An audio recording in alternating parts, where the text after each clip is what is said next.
The following information is classified as top secret.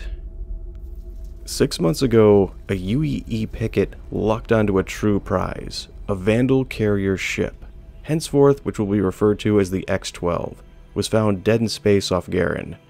Later analysis suggests that the warship suffered a disastrous engine failure which flooded much of the crew's quarters with deadly antimatter radiation, and left the survivors unable to follow the standard Vanduul protocol of self-destruction when threatened with capture.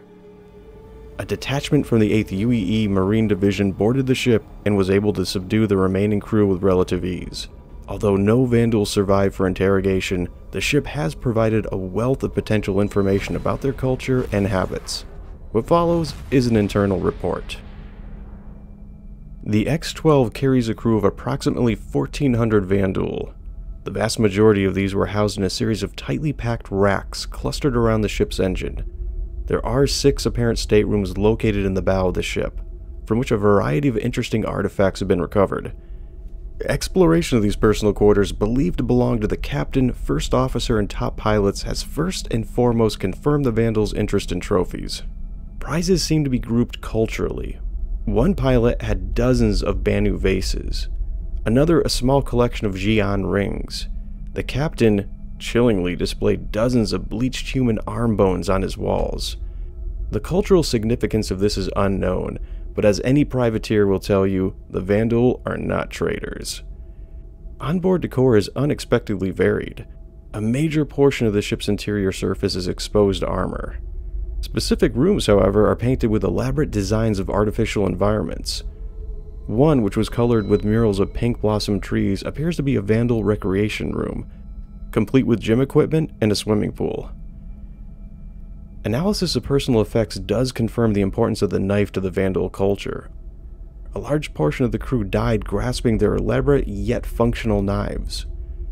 Knife imagery appears throughout their media, with printed images of knives being common to the walls of personal quarters.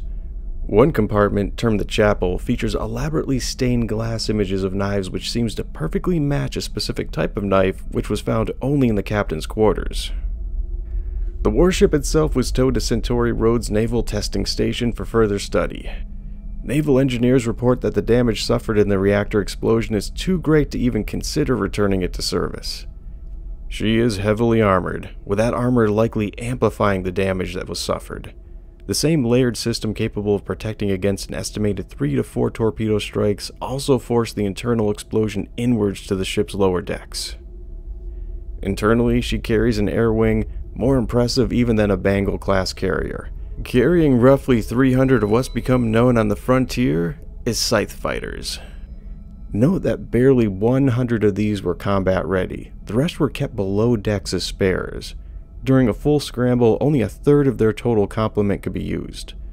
Per Senate request, a majority of these fighters have since been sold off to private enterprise to finance an important public works project, although naval intelligence continues to maintain a squadron for maneuvering testing and potential covert operations.